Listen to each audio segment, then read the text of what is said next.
Les ministres des Affaires étrangères de l'Alliance des États du Sahel, le Mali, le Burkina Faso et le Niger ont recommandé vendredi 1er décembre la création d'une confédération avec pour ambition de parvenir à terme à une fédération. Bien avant, le 25 novembre, les ministres de l'économie et des finances de cette même alliance avaient recommandé, entre autres, la création d'un fonds de stabilisation et d'une banque d'investissement, ainsi que la mise en place d'un comité chargé d'approfondir les réflexions sur les questions d'union économique et monétaire. Les conclusions seront soumises aux chefs d'État qui doivent se réunir bientôt à Ouagadougou.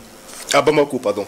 Le moins que l'on puisse dire, c'est que l'Alliance des États du Sahel prend forme de l'annonce d'une fédération avec la Guinée, le Burkina et le Mali lance l'idée d'une confédération avec le Niger. Hésite donc la Guinée qui entre-temps ne file plus le parfait amour avec le Mali et le Burkina Faso. Quels sont les enjeux politiques et économiques d'une confédération entre ces trois pays, le Burkina, le Mali et le Niger, cela s'entend, et qui va aboutir à une fédération, si l'on en croit, au communiqué final de la rencontre des ministres des Affaires étrangères de ces trois pays. Est-ce clairement la voie de la rupture avec la CEDEAO et l'UEMOA qui est choisi ou un coup de bluff? Analyse et explication avec mes invités. Bonsoir et bienvenue dans ce nouveau numéro de Le Dossier Brûlant. Je vais vous présenter mes invités. Je vais commencer par Herman Toigno. Bonsoir. Bonsoir. Économiste.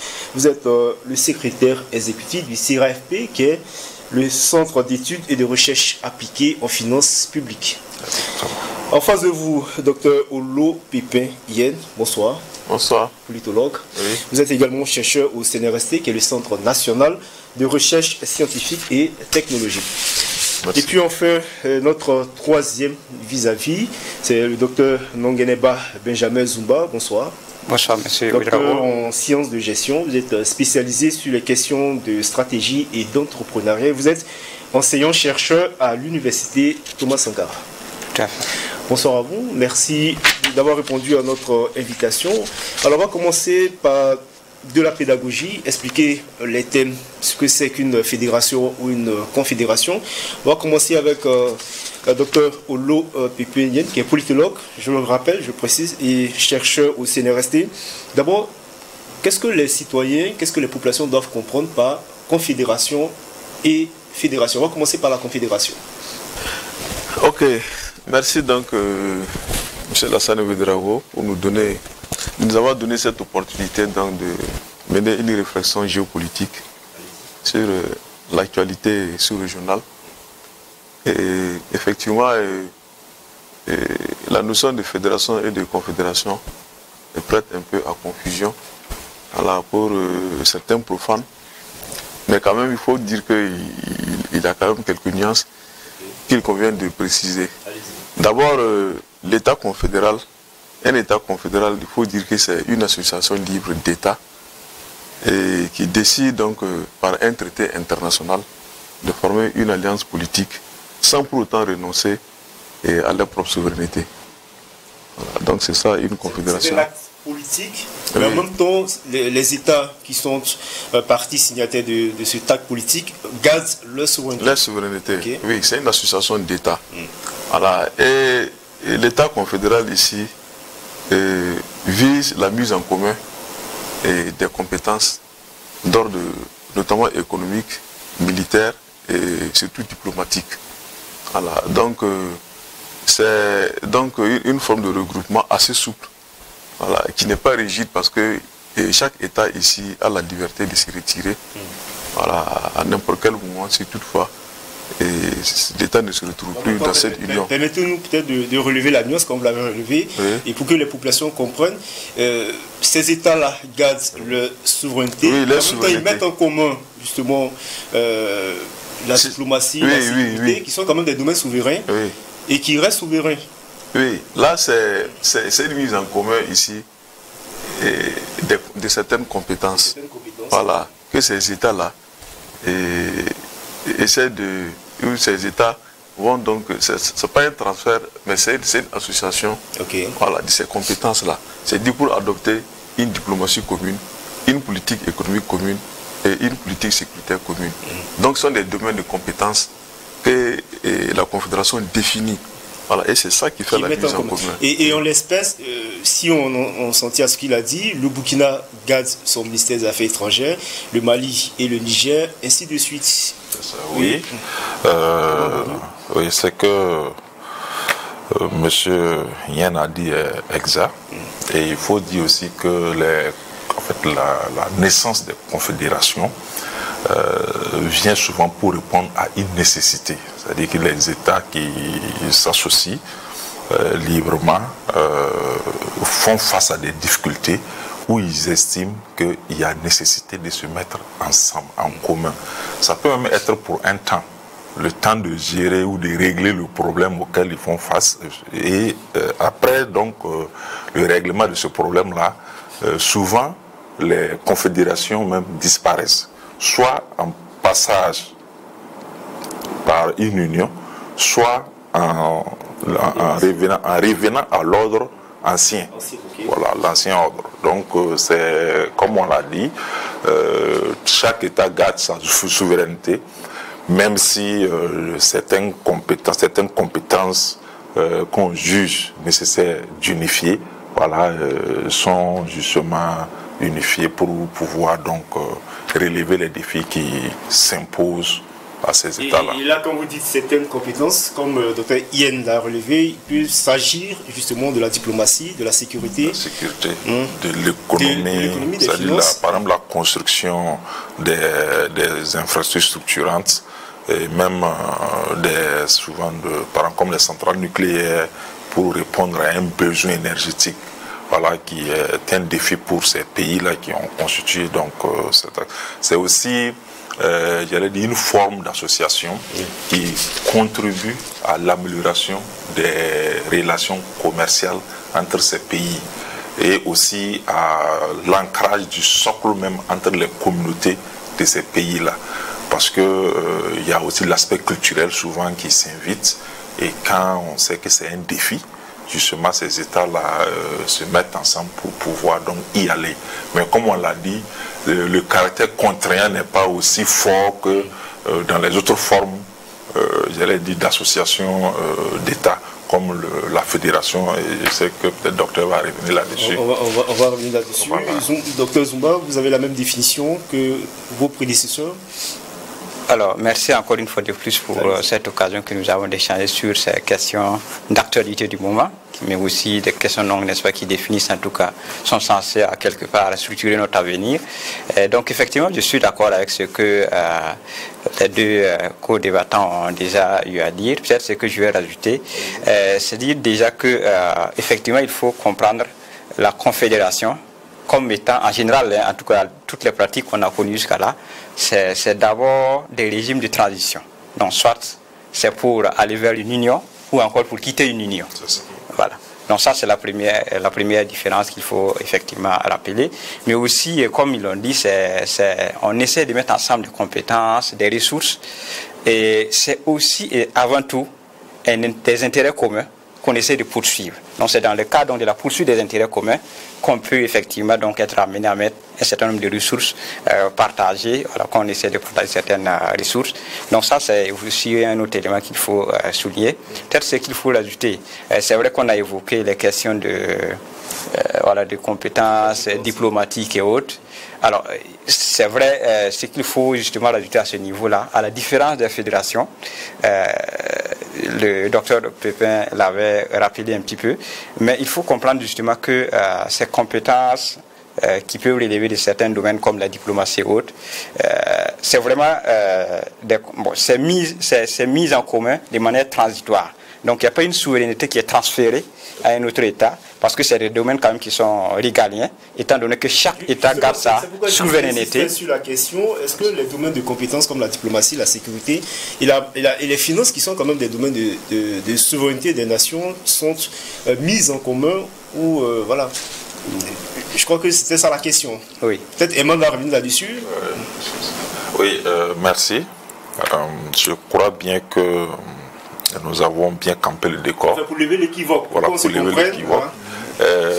En En réalité, ces domaines qui sont des domaines, j'allais dire, de souveraineté, voilà, des États, quand ces États-là font face à un problème commun, et le plus souvent, c'est un problème où les États sentent qu'il y a de l'abus quelque part. C'est-à-dire qu'on est en train d'abuser un peu de leur faiblesse en termes de pouvoir.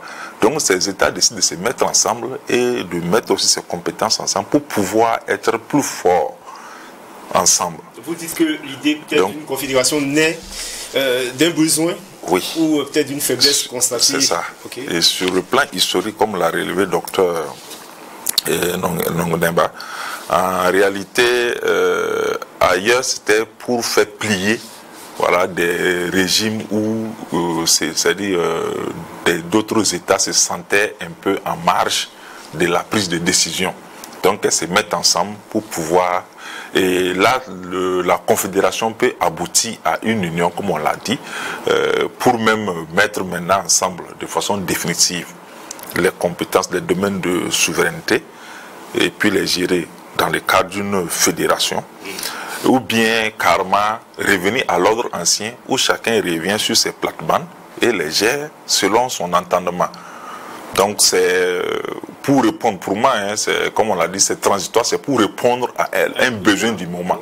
Voilà. Et là, quel que soit le domaine, même aussi sensible soit-il, on dit bon, ok, on y va, pour quand même relever les défis qui s'opposent. On va revenir sur les besoins peut-être qui ont commandé, après on va revenir sur les besoins qui ont commandé peut-être cette mise en place de cette confédération. Allez, docteur, allez-y, allez-y. Oui, en fait, c'est pour effectivement revenir sur ce qu'il a dit. En fait, les confédérations d'États surviennent souvent face à des conjonctures historiques. C'est ça. Voilà. Donc c'est des conjonctures historiques qui imposent la nécessité donc à certains États de former une association pour faire face donc à un problème commun. Et là ici, la question de la souveraineté, comme je l'ai dit, et ici ce n'est pas un transfert de souveraineté. Okay. Voilà. Donc c'est une mise en commun de certains domaines de compétences. Voilà, pour pouvoir faire face à une situation bien déterminée. Et si je prends le cas des États-Unis, et comme il a dit, c'est un mouvement transitoire, et les confédérations en général, les États-Unis sont passés par d'abord une confédération. Tout à fait. Voilà. C'est quand, à l'adoption de la Constitution, je pense en 1787, si c'est bonne mémoire, que les États-Unis sont allés maintenant dans une fédération. Donc c'est toujours un mouvement transitoire, les confédérations. Et c'est aussi sur le plan économique un espace de libre-échange. Ça c'est très important. Et souvent qui se matérialise, qui se caractérise par une union douanière. Voilà. Donc pour faire face donc, à des défis économiques majeurs qu'il convient donc de relever, tels qu'aujourd'hui nous sommes confrontés donc à des défis économiques, surtout sur le plan donc, énergétique, sur le plan des ressources naturelles, où il y a ici des agressions extérieures qui tentent donc à avoir une mainmise sur ces ressources-là. Donc c'est ici un bloc qui se forme avec une adhésion libre et volontaire des États, ça c'est très important, l'adhésion libre et volontaire, pour donc faire face à une situation bien déterminée. Donc, il faut dire que ici, dans le cadre donc, des États du Sahel, comme les ministres l'ont dit, c'est un mouvement transitoire pour aller vers donc, une fédération.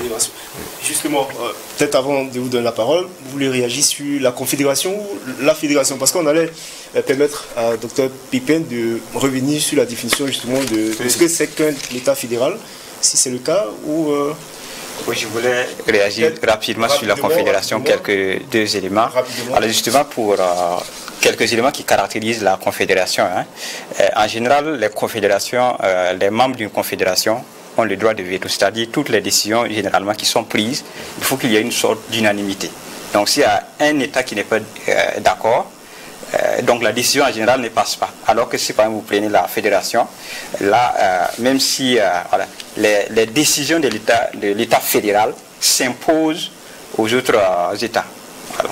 Donc un autre élément aussi, il y a effectivement par exemple le droit de sécession qui est aussi accordé évidemment aux États membres. Donc tout État membre peut se retirer quand il estime qu'il ne trouve plus son intérêt, ou encore ou en tout cas il ne trouve plus son intérêt dans la fédération en question. Et évidemment ce qui a été évoqué aussi, la limitation du pouvoir, donc qu'on connaît aussi pour... Peut-être qu'il faut rappeler des cas, des exemples, dont celui de la République arabe unie avec l'Égypte et l'Iran qui a éclaté, puis bon, après chaque pays. Je crois que c'était en 1958. Voilà.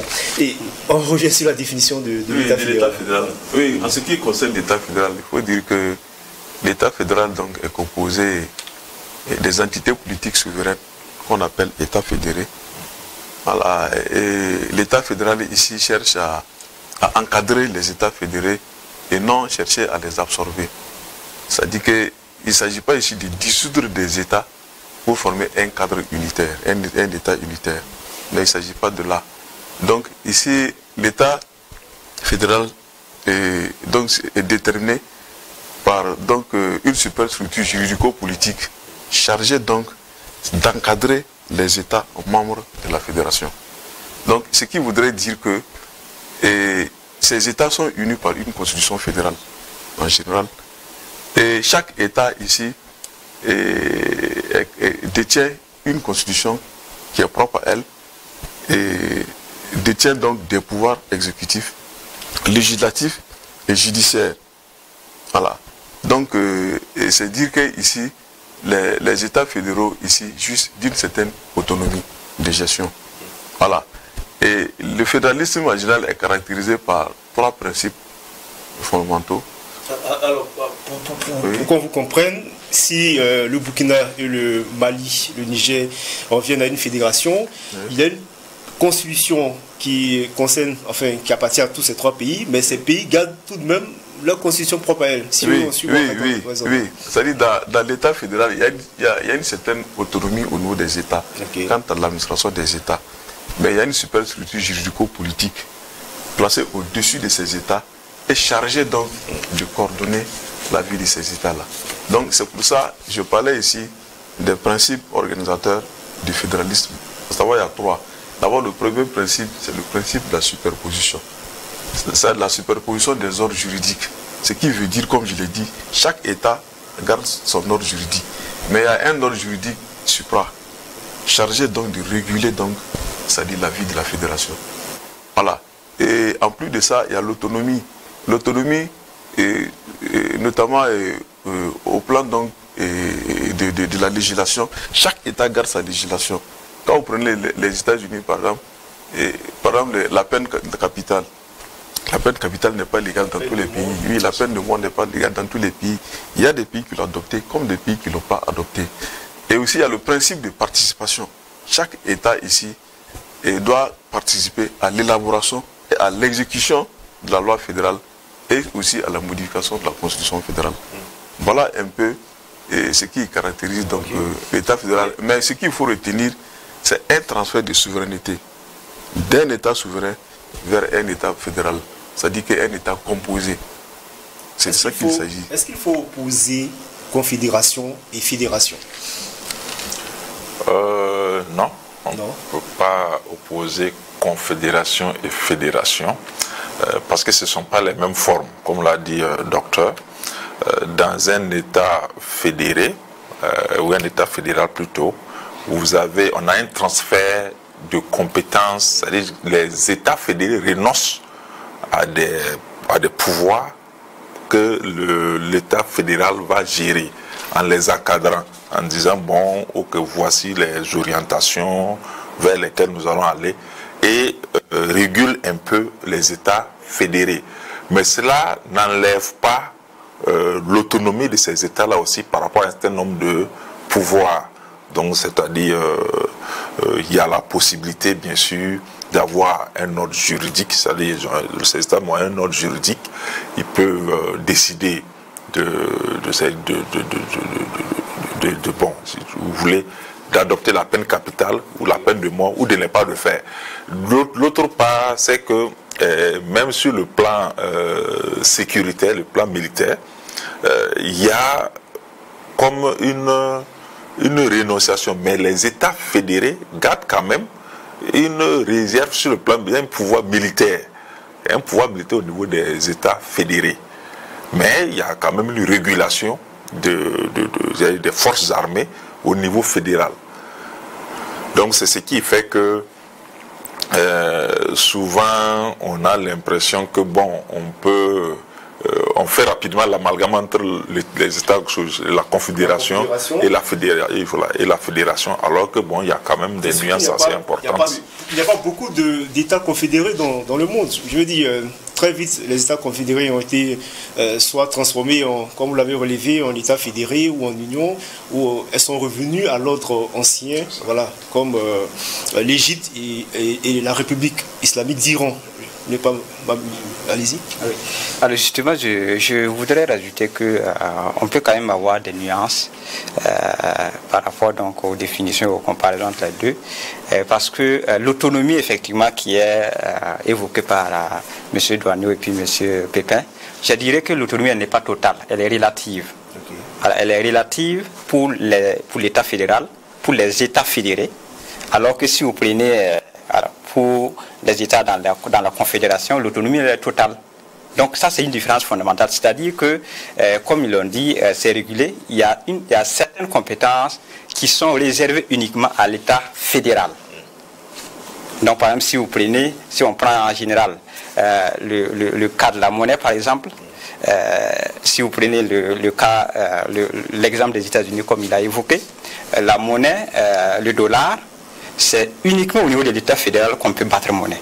Les différents autres États ne peuvent pas battre monnaie. Donc il y a des domaines de compétences, de souveraineté, en termes législatifs, pouvoirs judiciaires et autres, qui sont définis pour l'État fédéral et certains qui sont laissés aux États fédérés. Donc ça, c'est des éléments donc, quand même qui peuvent permettre de nuancer ou de poser dans une certaine mesure, ne serait-ce que relativement, État fédéré et puis État confédéré. Alors peut-être avant de revenir sur les motivations, sur les besoins, comme Herman Douaneau l'a relevé, qui ont motivé quand même ces trois pays à aller, je vais parler du Mali, du Burkina et du Niger, aller vers une confédération. On ne vous a pas trop entendu parler des populations. Vous parlez des thèmes juridico-politiques, des actes politiques. Est-ce qu'une confédération ou une fédération, il ne faudrait pas que les populations le veuillent, par exemple, ce qui est de ces trois pays, que les populations du Burkina, que les populations du Mali et du Niger veuillent aller à une confédération ou à une fédération? Oui, je peux... Allez-y. Oui, non, ce que je voulais ajouter là, dans le cas de la fédération, c'est que dans un État fédéral, il y a un gouvernement fédéral, un gouvernement central qui est là. Et contrairement à la confédération, où ce n'est pas un État, c'est une association. Voilà. Et là, c'est dire qu'il y a un pouvoir central qui est défini, un gouvernement qui est là, comme je l'ai dit. Et il y a aussi une capitale fédérale qu'il faut définir. Par exemple, dans le cas des États du Sahel, si ça concerne les trois pays, c'est quel pays qui va abriter la capitale de la fédération? Et ça, il faut le déterminer. Voilà. Donc, il y a aussi une citoyenneté commune. Ça, ce sont des éléments qui caractérisent. Or, la confédération n'a pas toutes ces exigences. Et en plus de ça, l'État fédéral a un caractère beaucoup plus rigide. Parce que pour qu'un État puisse se retirer, ça dit que de la fédération, à là, vraiment, ça équivaut à comme une déclaration de guerre. Et je pense qu'il y a des mesures. Il y a des mesures fortes qui sont prévues pour ces cas de figure-là. Donc, voilà un peu la différence qu'on peut relever entre ce qui est de l'État fédéral et de la confédération. Maintenant, l'adhésion donc à un État fédéral et même à une confédération nécessite bien sûr une adhésion populaire. Et ça, je suis d'accord qu'il faut quand même une adhésion populaire pour que ces formes d'organisation-là, supranationales, puissent tenir. Voilà. Sans une adhésion populaire, bon, je pense que ça ne va pas tenir longtemps. Oui. Mieux, je dirais même que toute organisation où les États prennent une part, c'est-à-dire les organisations sous-régionales, doivent normalement être, c'est-à-dire requérir l'adhésion même des peuples. Parce que ce sont les peuples qui constituent ces États-là. Si c'est seulement décidé au niveau des chefs d'État, en fait, il y a une déconnexion même avec le peuple. Et quand il y a une déconnexion, ces organisations-là n'ont pas une longue durée de vie. Parce qu'à un moment donné, le peuple ne va plus dans le sens, ou les organisations ne vont plus dans le sens de ce que les populations veulent, ou c'est ce que les communautés veulent. Donc, moi, je dirais que dans l'un ou l'autre cas, confédération ou fédération, l'adhésion populaire est une condition sine qua non. Maintenant, il faut aussi dire que pour renchérir un peu, quand on prend par exemple la confédération, ce n'est pas aussi, c'est-à-dire il n'y a pas un caractère unitaire qui est recherché derrière. Comme on l'a dit, chaque État est sur ses plates-bandes et garde sa souveraineté. Dans la fédération également, le caractère unitaire n'est pas très affiché. C'est-à-dire on voit qu'il y a quand même des États fédérés qui sont en bas, qui sont autonomes relativement, si j'emprunte les termes de docteur Neva. Et on a un État fédéral également qui n'a pas pour prétention, j'allais dire, de phagocyter les États fédérés. Donc c'est vraiment cette dichotomie-là qu'il faut pouvoir faire et comprendre que bon, dans l'un ou l'autre, il y a quand même quelques autonomies, quelques leviers qu'on donne à chaque État, que ce soit dans la confédération ou dans la fédération. Alors pour le cas d'espèce, pour ce qui est de l'AES, l'Alliance des États du Sahel, Burkina, Mali, Niger, est-ce que l'avis des populations a été requis? Est-ce qu'on a demandé l'avis des populations ou est-ce que les besoins, les besoins qui ont conditionné justement cette idée de mettre en place une confédération, même sans l'avis des populations? Je crois que pour l'instant, nous en sommes qu'à l'étape de recommandation ou à l'idée de la confédération. Peut-être que les populations ont beaucoup plus, peut-être actuellement, voient beaucoup plus une organisation, une association d'États, mais pas, ils ne sont pas en train de réfléchir confédération ou fédération. Si on doit y aller, c'est peut-être aussi le moment d'en parler et c'est ce qui explique l'émission de ce soir, que je trouve assez pédagogique, pour que les uns et les autres comprennent ce que c'est et qu'au moment venu, bon, on puisse faire le choix en toute connaissance de cause. Justement, parce qu'il y a beaucoup de recommandations. D'ailleurs, on va revenir sur les recommandations. Oui.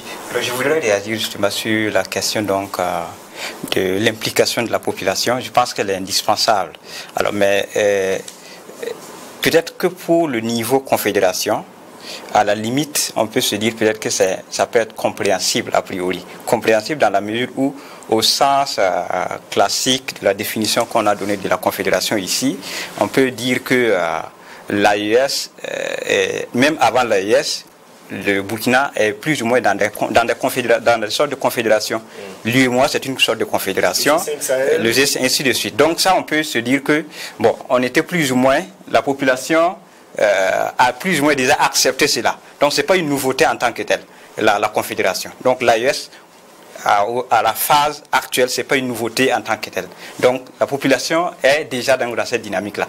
Par contre, pour aller au niveau de la fédération... Ce qu'il faut le préciser, c'est un certain pacte de sécurité entre ces trois pays. Tout à fait. Voilà. Donc peut-être, comme vous l'avez dit, qu'on va revenir sur les motivations, peut-être on va en reparler. Okay. Voilà, mais pour aller au niveau de la fédération, il me semble que c'est indispensable. Comme il a dit, c'est une condition nécessaire. Donc il faut que la population donne son avis, il faut qu'elle adhère. Sinon, c'est évident que ça ne pourra pas aller donc à terme. Oui, alors, est-ce que c'est ce qui explique que, parce qu'en février on parlait d'une fédération avec la Guinée, entre la donne a changé avec le Niger, puisque le Niger était dans une sorte de démocratie avec le président Bazoum, il y a eu le coup d'État, et là on ne parle plus de fédération avec la Guinée, on parle de confédération avec le Niger, le Burkina, le Mali et le Niger, qui partagent, il faut le préciser également, des défis communs. Oui, oui, pour revenir sur la fédération dont il est question, l'adhésion populaire.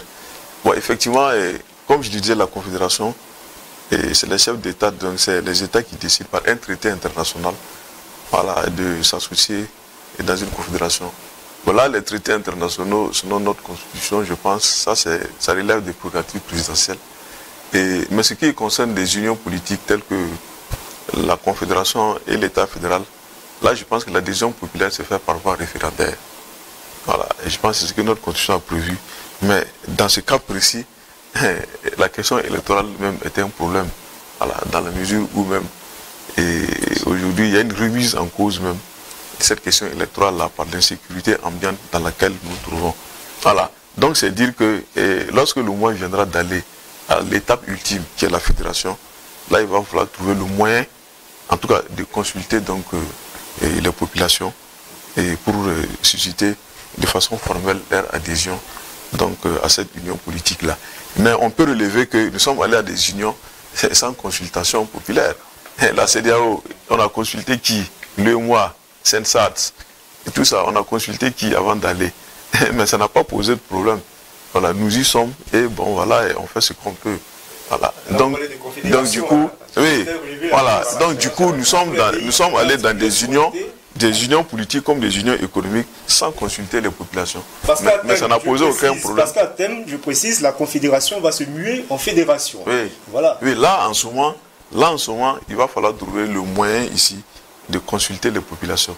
Je ne dirais pas que forcément il faut que ça soit par voie référendaire, mais il faut trouver le moyen en tout cas de consulter, oui, c'est-à-dire de discuter une adhésion. Ce qui est la fédération qui avait été annoncée en février avec la Guinée, oui. Pourquoi ça n'a pas prospéré? Oui, mais justement c'est la question qu'on doit se poser aujourd'hui. Et je pense qu'il appartient aux dirigeants et surtout ceux qui sont donc autour de la diplomatie de ce pays-là, peut-être de nous dire ce qui s'est passé. Sinon, nous avons vu, on a constaté dès le début qu'il y avait des échanges diplomatiques entre quand même le Burkina et la Guinée. Bon, au moins maintenant de mettre l'alliance en place, bon, on se rend compte que cela c'est arrivé avec le Niger qui venait donc d'opérer un changement politique à la direction donc de l'État. Voilà. Donc on se pose bien la question, et qu'est-ce qui s'est bien passé? Mais déjà, on peut essayer peut-être de mettre des hypothèses, dans la mesure où la Guinée n'a pas les mêmes défis à relever que nous. Voilà. Donc nous sommes confrontés à un défi sécuritaire commun avec ces États du Sahel. Nous avons donc les mêmes ennemis. Voilà. Et donc nous sommes liés par un même sort. Et donc ce qui favorise donc ce regroupement-là par rapport à la Guinée, bon, qui n'est pas confrontée à des questions sécuritaires comme ce que nous vivons dans la zone sahélienne. Donc voilà ce que moi je peux dire. Voilà, c'est une question de préoccupation, de défis, voilà, et c'est une question d'intérêt, même si la Guinée doit peut-être se rallier, mais pas pour des questions sécuritaires, mais peut-être pour des questions économiques, des questions d'intégration économique. Il fallait d'abord une confédération avant d'aller à une fédération. Oui, oui, justement, et pour aller, je pense que j'ai eu à animer une conférence à l'université de Jacques Zerbo avec le professeur Ili Ousseni sur la question du fédéralisme. Et là, en conclusion, j'avais proposé qu'on aille d'abord vers une confédération avant d'aller vers une fédération.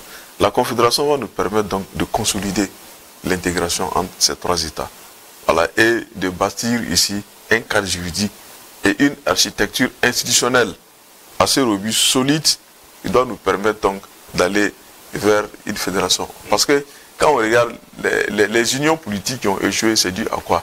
Mais il n'y avait même pas un fondement juridique à ces unions. Ça s'est fait dans la précipitation. Voilà, et il n'y avait pas de structure opérationnelle tangible et permanente qui soutenait donc ces unions. Bon, de sorte que ça s'est limité simplement à des échanges diplomatiques entre les États. Donc la confédération va nous permettre donc de consolider cette alliance-là. Voilà, et de travailler donc à inculquer dans la conscience. Parce qu'il faut que ce soit un problème de conscience, que les citoyens de ces pays-là aient dans la conscience une appartenance commune aux autres États. Sur le plan culturel, ça ne pose pas de problème. Mais bon, voilà, il faut travailler donc à ce que les gens prennent conscience, suffisamment conscients de ça et acceptent la nécessité donc qu'on puisse aller à ces unions-là. Oui, allez-y. Merci. Je voudrais réagir effectivement à l'échange par rapport au fait que la Guinée n'ait pas pris part finalement. Sans vouloir prétendre avoir en tout cas certaines raisons, ce que je voudrais dire, c'est qu'il faut peut-être resituer un peu le contexte, parce que l'AES, c'est une charte qui complète l'autorité du Liptako Gourma. Tout à fait. Voilà. Et l'AES, quand on regarde la charte dans son contenu, elle est essentiellement, pour ne pas dire uniquement, défensive. Donc elle n'est pas dans des prospections et autres. Donc, et quand on regarde aussi le contexte dans lequel ça a été élaboré, on voit bien que c'était aussi par rapport à une réaction, par rapport à une situation donnée. Donc c'est que le Niger, c'était le 16 septembre. 16 septembre, donc on sait que le Niger était menacé par la CEDEAO. Donc c'était en réaction aussi, on peut penser que c'était en réaction aussi à la situation du Niger. Donc c'était pas pour des projets, on va dire, a priori tels que, en tout cas, ce qui ressort dans dans la charte, elle n'est pas prospective. Voilà. Elle est plutôt défensive et on va dire dans une démarche réactive, en complément, et vient compléter l'autorité du Butako Gourouma, dont la Guinée ne faisait pas partie. Donc dans ce sillage, on peut comprendre pourquoi peut-être. C'est un élément, je ne dis pas que c'est tous les éléments, mais c'est un élément qui peut permettre de comprendre a priori pourquoi peut-être la Guinée n'est pas forcément dedans. Voilà. Justement, on parlait de la date, le 16 septembre, l'AES a été mise en place, mais l'annonce de la fédération, c'était en février. C'était en février avec le Burkina, le Mali et la Guinée. Le Niger n'était pas encore concerné justement par une fédération. Et là également, c'était peut-être en réaction à la CEDEAO. Est-ce que la CEDEAO ou justement les décisions de la CEDEAO conditionnent ces États à se mettre ensemble? Oui, c'est là où je voulais un peu revenir par rapport à l'intervention de Dr Nomneba. En réalité, c'est vrai qu'on connaît des unions libres de nos États depuis, on a fait l'expérience depuis un certain temps, mais je ne crois pas que ces unions-là ont pu satisfaire les peuples de ces États. Et justement, cela justifie un peu les difficultés et le sentiment de rejet de ces organisations. Moi, je les appelle des organisations même communautaires, parce qu'on ne concerte pas, comme on l'a dit, on ne concerte pas les peuples avant d'y aller. Pour vous, ce ne sont pas des organisations communautaires? Non, c'est des organisations communautaires. Et non des, bon, je vais dire, les liens forts qu'on veut tisser au niveau de ces pays, voilà, vous n'y voyez pas de lien? Il n'y a pas de lien fort, il n'y a pas vraiment de lien fort. Et les décisions politiques qui y sont prises, souvent même vont à l'encontre de ce que certains peuples veulent de leur pays et de leurs dirigeants. Et quand aussi il y a la, comment on appelle ça, la mesure de choses, le poids, les 2 poids 2 mesures. 2 poids 2 mesures. Voilà, quand il y a ce sentiment de 2 poids 2 mesures dans ces décisions-là, automatiquement, il y a un sentiment de rejet total. Mais le peuple, peut-être, est en train de se dire, c'est vrai que les réactions ou l'action de la CEDEAO a amené ces 3 États qui partageaient les mêmes défis sécuritaires et qui les partagent toujours et qui même ont en commun la zone des 3 frontières où vraiment les combats sont intenses. La CEDEAO les a amenés à s'engager dans une union ou dans une association d'États pour mutualiser les moyens de lutte contre l'insécurité. Je crois qu'après, ils se sont dit, c'est une bonne chose, on peut aller au-delà de ce qui nous a amené à cela, parce qu'on partage aussi les mêmes frontières. Alors, pour que l'on se comprenne bien, pour que les populations, les téléspectateurs qui nous regardent comprennent bien les enjeux de ce qu'on est en train de dire, de ce que c'est qu'une confédération et une fédération, là, quand on parle d'une confédération, pour ce qui est annoncé, les pays gardent leur souveraineté et mettent en commun justement leurs compétences, dont la diplomatie, la sécurité et les finances, comme on l'a relevé. Mais en même temps, pour ce qui est des organisations comme la CEDEAO, comme l'UEMOA, est-ce la même chose? Parce que là, on parle des organisations, les pays sont dans une communauté d'organisations, la libre circulation des biens et des personnes, mais là on parle peut-être des États confédérés ou fédérés. Pourquoi on se comprend bien? Mais c'est vrai que la CEDEAO, que ce soit la CEDEAO ou l'UEMOA, c'est aussi des confédérations, c'est des formes de confédération, mais c'est sur des matières précises. Les matières précises, vous prenez par exemple la communauté économique des États de l'Afrique de l'Ouest. Normalement, c'est sur l'intégration sous-régionale. Donc la libre circulation des biens, voilà, la libre circulation des marchandises, comment on appelle ça, le tarif extérieur commun, des choses comme ça, donc des critères de convergence qui devraient faire de la sous-région, j'allais dire, qui devraient booster un peu l'économie de la sous-région et même aller au-delà, faire en sorte que les pays puissent avoir une certaine stabilité politique, parce qu'après on a touché à la question politique. Tout ça, ce sont des... Moi, j'ai trouvé que c'était des bonnes choses, mais pour moi, ça n'a pas été parachevé puisque on n'a pas impliqué les populations. Et c'est peut-être l'erreur aussi qu'il ne faudrait pas qu'on commette avec l'AES si on s'est dit que bon, c'est juste une union ou une association d'État, on a décidé ça au plus haut sommet, donc on y va, mais dans le même temps, on va vous opposer le fait que la CEDEAO reste quand même l'un des cas d'exemple de recoupement de communautés justement dans la région, sur le continent africain. Quand vous prenez la CEDEAO, quand vous prenez la CEMAC, je crois, la CEDEAO reste quand même un grand exemple dans la région. Voilà. Énorme, c'est même un exemple qu'on peut partager, mais cela n'empêche pas. Est-ce qu'il faut croire que l'Alliance des États du Sahel, l'AES, c'est une façon aussi justement de vouloir quitter la CEDEAO, les organisations régionales, et créer leur propre organisation à eux, ces pays-là? On va poser la question. Oui, merci. À mon avis, je ne pense pas forcément que ça soit le cas. Et je ne crois pas non plus qu'on a intérêt à quitter. Voilà. Comme il a relevé, la CEDEAO, c'est une forme de confédération. C'est pour cela que je dirais qu'il n'y a pas une nouveauté. L'AES, il n'y a pas une nouveauté en tant que telle, au fond. Peut-être la seule nouveauté, c'est qu'il y a une volonté affirmée et il y a un nouveau domaine, notamment le domaine sécuritaire militaire, qui est vraiment rajouté, qui n'était pas un domaine qui était vraiment traité en tant que tel. C'est la seule nouveauté. Il y a aussi des questions de monnaie, peut-être qu'on va revenir là-dessus.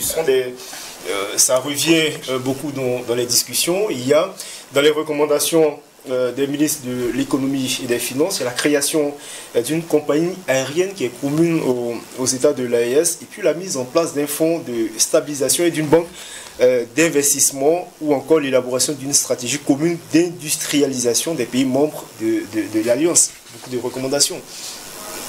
Oui, beaucoup de recommandations. Je veux parler par exemple de l'UEMOA, du franc CFA. Par exemple, les implications qu'il y a justement de quitter le franc CFA, de créer sa propre monnaie, et justement de l'abattre. Oui.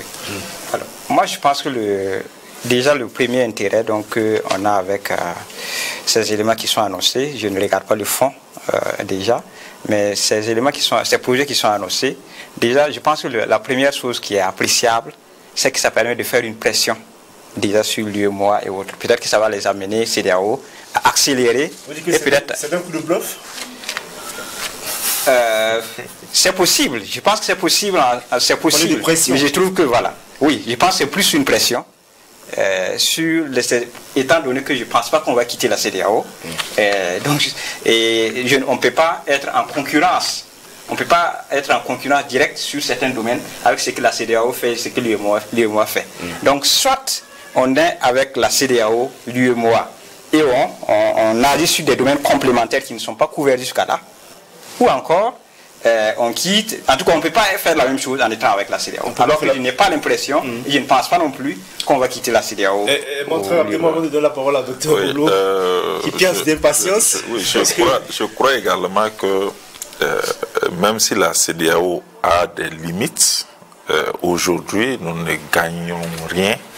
Nous ne gagnerons rien à quitter la CEDEAO. Parce qu'il y a quand même une certaine expérience qui a été acquise au sein de la CEDEAO. Et l'AES, pour moi, si on arrive à fédérer, après la Confédération, à fédérer nos trois États qui vont devenir, ça sera donc un État fédéral. Cet État fédéral-là peut être membre avec peut-être ces États confédérés, bien même membres tout court de la CEDEAO et puis de l'UEMOA. Mais on peut avoir notre propre monnaie. La preuve est que le Ghana a sa propre monnaie. Voilà, le Nigeria, la Guinée-Conakry, ils ont leur propre monnaie. Donc on peut aussi battre notre propre monnaie. Et moi je me dis également que l'angle de la pression est à prendre en compte. Parce que la dimension de la pression, pourquoi aujourd'hui, c'est aussi d'envoyer un signal à la CEDEAO pour dire, c'est pas parce que on s'est mis en union d'État qu'il faut à des moments abuser de ton pouvoir. Comme on l'a dit tantôt, dans des unions d'État, souvent les décisions là, c'est vraiment peut-être à la majorité, la majorité écrasante, ou carrément, j'allais dire, où chaque État se croit, a un droit de veto de fait. C'est-à-dire, si je ne suis pas d'accord, il y a un impasse. Et l'impasse ne peut pas permettre de sortir. Et là, il faut toujours donc, travailler au rassemblement. Okay. Mais la CEDEAO a fait des passages en force, ce qui a amené les États qui, aujourd'hui, ont des difficultés en commun, à vouloir aussi mutualiser certaines compétences, certaines forces pour pouvoir y aller. Maintenant, on est allé sur le plan militaire, sur le plan sécuritaire, on s'est rendu compte qu'on peut aller au-delà. Donc on y va. Est-ce qu'il n'y a pas de crainte que ces pays-là sortent justement de la CEDEAO? Je ne crois pas que ça va même. Ils sont pas dit du G5 Sahel, peut-être que c'est encore moindre par rapport à la CEDEAO ou à GEMOA. Docteur Olo? Moi, c'est niveau. D'abord, il faut dire que la formation des unions économiques que vous venez de citer là, c'est parti donc de la défaite des États africains. C'est ça. Et dans la volonté donc de construire des unions politiques. Alors, on a vu l'Union Ghana-Guinée, la Fédération du Mali. Et donc quand ça a échoué et tout ça, c'est là que les États sont rabattus sur les unions économiques comme des cadres d'intégration. Voilà, économique, voilà, en créant un espace de libre-échange, des unions douanières, etc. Mais là aussi, ces unions-là aussi ont leur faiblesse. Et d'abord, la dépendance financière accrue vis-à-vis de l'extérieur qui favorise leur instrumentalisation. Ça, c'est un fait. Et le faible engagement même des États, ça, il faut le dire. Voilà. Mais aujourd'hui, si on peut se poser la question de savoir est-ce que l'Alliance a peut-être l'intention de quitter la CEDEAO ou pas, et moi je dirais que c'est possible. Mais déjà, l'Alliance a donné le temps. On a oublié. Et lorsque la CEDEAO a menacé d'attaquer le Niger, mais la position de l'Alliance était claire. Voilà. Et bon, ce n'était pas encore une alliance formalisée comme aujourd'hui, mais le Mali et le Burkina ont clairement dit attaquer le Niger, c'est-à-dire que une déclaration de guerre pour le Burkina et le Mali. Et ils ont clairement dit si on attaque le Niger, ils entrent en guerre et ils quittent la CEDEAO. C'est clair. Et je me rappelle bien le ministre de la Défense, une fois, lors d'une interview, il a dit en tout cas, eux, ils maintiennent les positions. Le général de brigade, Kassoum Koulibaly. Oui, il dit ils maintiennent les positions et ils sont prêts, ils attendent. Voilà. Donc c'est dit, si on attaquait le Niger, ces États-là allaient quitter la CEDEAO. Vous dites qu'il y a toutes les raisons de croire que les pays de l'Est peuvent quitter. Je ne pense pas que c'était de l'intimidation ou bien, il sait que ces autorités étaient au sérieux. Voilà. Et le ministre de la Défense l'a dit clairement, nous on attend ce qui est sûr, nous on attend. On est prêt, s'ils attaquent, nous on quitte la CEDEAO. C'est clair, voilà. Il n'y a pas eu d'attaque, nos États sont restés. Donc c'est dire que, voilà, une situation qui peut amener ces États à se retirer de la CEDEAO. Voilà. Maintenant, tout dépendant de l'attitude de la CEDEAO vis-à-vis ces États. Est-ce que ces États sont prêts à quitter la CEDEAO? Je veux dire, prêts à supporter justement tout l'impact qu'il y a derrière. Bon, dire que ces États sont prêts. Non, je pose la question. Oui, on ne va pas poser la question, le problème en termes d'être prêts. Voilà. Mais ici, il y a possibilité que ces États quittent la CEDEAO. Vu aujourd'hui la situation de la CEDEAO qui devient une menace pour la souveraineté même de ces États. Ah bon? Mais bien sûr, la CEDEAO aujourd'hui est un instrument de domination impérialiste, ça c'est clair, on n'a pas besoin. Voilà, la CEDEAO empiète ici la souveraineté des États. Mais si vous êtes dans une union et on utilise cette union pour empiéter votre souveraineté, mais vous allez rester faire quoi? C'est ça la réalité. Donc il ne faut pas exclure. D'empiéter. Oui, donc il ne faut pas exclure le fait qu'un jour on voit les États confédérés du Sahel, mais en train donc de quitter la CEDEAO pour signer des accords avec les autres pays de libre circulation. Ces États peuvent se retirer et signer des accords de libre circulation avec des États de façon individuelle. Mais je ne dirais pas que c'est ça qui va se faire obligatoirement, mais c'est une possibilité. Voilà, et il faut intégrer ça aujourd'hui dans la donne. Oui, c'est très intéressant ce que le docteur dit. Je crois également que pour moi, pour ma part, il y a eu, la CEDEAO a osé. La CEDEAO a osé. Et si on avait laissé faire, c'est que peut-être nos États aujourd'hui, on était dans des guerres civiles. Oui.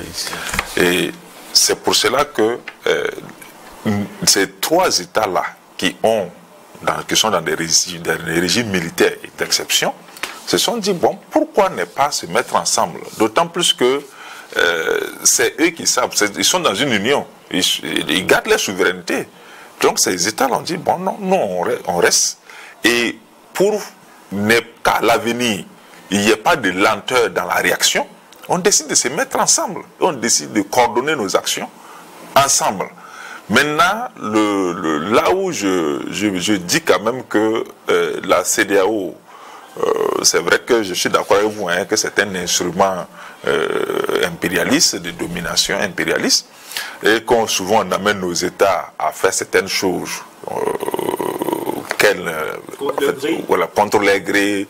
Mais bon, n'empêche que je crois que vous l'avez souligné, c'est parce que les États africains, surtout de l'Afrique francophone, de l'Afrique de l'Ouest, se sont laissés embarquer par leurs colonisateurs en son temps. On aurait pu dire, puis c'est nous qui faisons la CEDEAO, et le faible engagement des États envers la CEDEAO, bon, si on dit que la nature aurait du vide, donc la France est venue, bon, on va l'utiliser contre vous. Vous dites qu'au niveau de la CEDEAO, la France a également sa même mise et la France a des instruments. Tous les projets de la CEDEAO sont financés par la France. Et sur le plan financier, la CEDEAO dépend beaucoup de l'extérieur. Alors, Benjamin, très rapidement, 30 secondes, nous sommes malheureusement pris par le temps. Effectivement, c'est vrai, on peut penser par moment que la CEDEAO outrepasse peut-être certaines compétences, mais il faut reconnaître aussi qu'en général, jusqu'à là, en tout cas, il me semble que les sanctions que la CEDEAO fait très souvent, c'est parce que les États sanctionnés ont enfreint des règles. Voilà. Donc il y a aussi, dans une certaine mesure, une certaine responsabilité aussi que nos États doivent avoir. Quand on est membre d'une organisation, il faut aussi respecter les règles. On ne va pas faire le procès de la CEDEAO. Oui. Non, mais comme on l'a évoqué, c'est comme on l'a évoqué, c'est pour ça que je voulais rappeler. Oui. Chacun va répondre 30 secondes. 30 secondes. Quelle est la perspective justement d'un État fédéré avec les 3 pays? Bon, pour moi je pense que... si le Burkina, le Mali, le Niger se mettaient ensemble et ont un État fédéral avec une capitale bien définie, quelle est la perspective? Perspective heureuse pour ces 3 pays avec le potentiel qu'il y a, avec leur économie? Enfin, oui. Je précise la question. Oui. Je suis favorable à cette orientation-là. À ce qu'il y a un État fédéral, tout en voulant que cet État fédéral-là, on ne soit pas dans une logique de rester seulement à 3. Parce que ce qui nous attend, c'est pas c'est un État fédéral africain qu'on recherche. Donc c'est pas des petits États pour se faire la guerre entre voisins encore qu'on recherche. Donc voilà. Moi, je suis optimiste. Si l'État fédéral venait à avoir des choses, je pense quand même que ce sera une puissance politique émergente en Afrique. Oui, effectivement, je dirais que c'est l'issue heureuse que nous attendons. Et moi, comme je rejoins un peu M. Dr Nguema, en réalité, quand on nous a décolonisés, on est resté dans nos petits États. Mais nos petits États aujourd'hui ne pèsent pas. Et c'est bon d'aller dans des fédérations. Et puis bon. Merci Eman Bonio. Je rappelle que vous êtes le secrétaire exécutif du CRFP, le Centre d'études et de recherche appliquées en finances publiques, Olo Pépin Yen, qui est chercheur au CNRST, le Centre national de recherche scientifique et technologique, et politologue. Et puis enfin, Nongeneba Benjamin Zumba, docteur en sciences de gestion, enseignant, chercheur à l'université Thomas Sankara. Merci à vous. Merci également à vous, chers téléspectateurs. C'est la fin de ce numéro de cette émission. Merci à toutes et à tous de l'avoir suivi. Prochain rendez-vous la semaine prochaine pour une autre thématique. Bonsoir.